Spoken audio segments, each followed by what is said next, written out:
309 confirmed kills, 36 sniper duels won, one woman, a rifle, and an entire German army that couldn't stop her. They called her Lady Death. The Nazis broadcast her name over loudspeakers, offered her chocolate to defect. When that failed, they promised to tear her into exactly 309 pieces. But the number that made her a legend, it's not the number the Soviet Union wanted the world to remember her for. Because behind Lady Death was a woman drowning, in grief, in trauma, in a war that never really ended for her, even after the shooting stopped. This is the story they erased.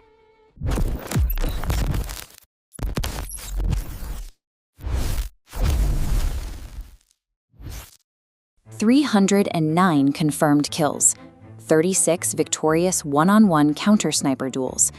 In the trenches of Odessa, German soldiers began to identify this specific threat moving through the tree lines. They gave her a name that would follow her for the rest of her life: Lady Death.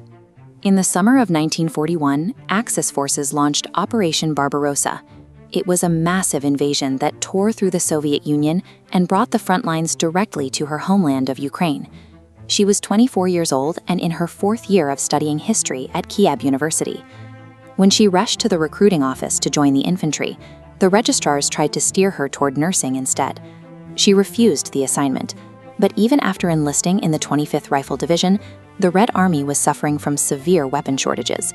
She was sent to the front to dig trenches, armed with nothing but a single fragmentation grenade. Her opportunity arrived in the grim reality of combat.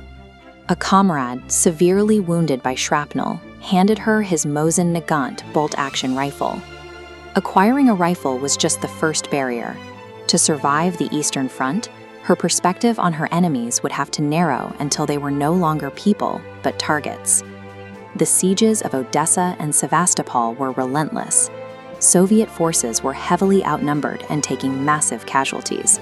To hold the lines, the Red Army desperately needed elite sharpshooters. Pavlichenko was assigned to the highly dangerous role of counter-sniping. This meant hunting enemy marksmen.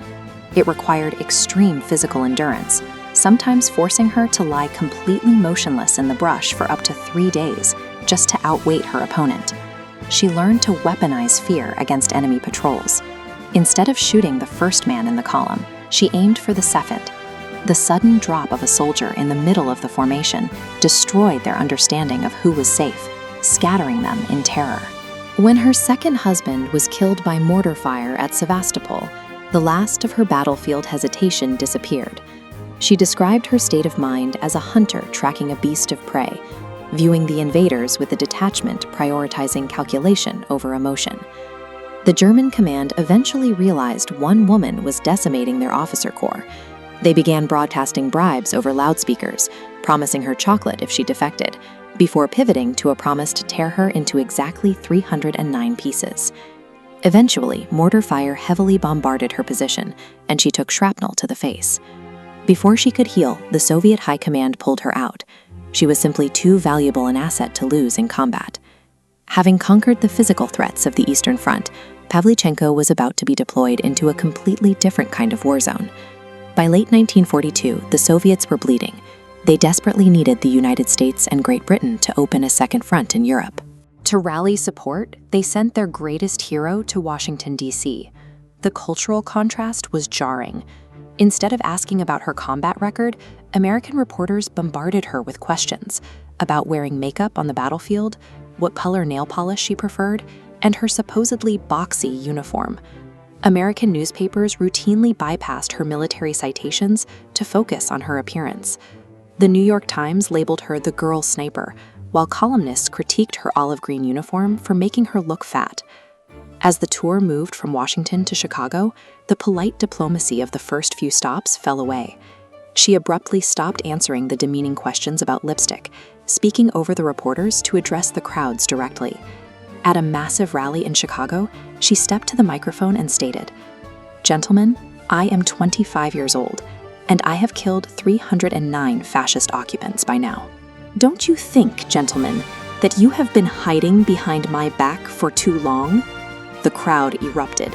Her blunt delivery humanized the Soviet war effort, and secured vital international support, while also forging a powerful, lifelong political alliance with First Lady Eleanor Roosevelt. She had successfully navigated the misogyny of the Western press, proving that her voice could be just as piercing as her rifle.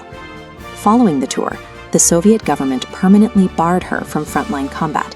She spent the remainder of the war training new snipers, later completing her university degree and becoming a senior researcher for the Soviet Navy. While Pavlichenko lived to see peacetime, she was an exception. Of the roughly 2,000 female snipers who enlisted in the Red Army during the war, barely 500 survived. And the flawless hero narrative promoted by the Soviet propaganda machine deliberately omitted a dark reality. For the rest of her life, she was plagued by severe PTSD, depression, and the lingering pain of her physical wounds. She died following a stroke at the age of 58. Her career forced a global reassessment of what women could do in the field of battle. She left behind a record of 309 kills that remains, 80 years later, the standard no other female sniper in history has ever surpassed. I fought so my story wouldn't be forgotten. If you want more stories like mine uncovered, hit like and subscribe. It's how these battles get remembered. 309 questions, and I answered every one with a rifle. If you've got one more for me, leave it in the comments. I'll be reading.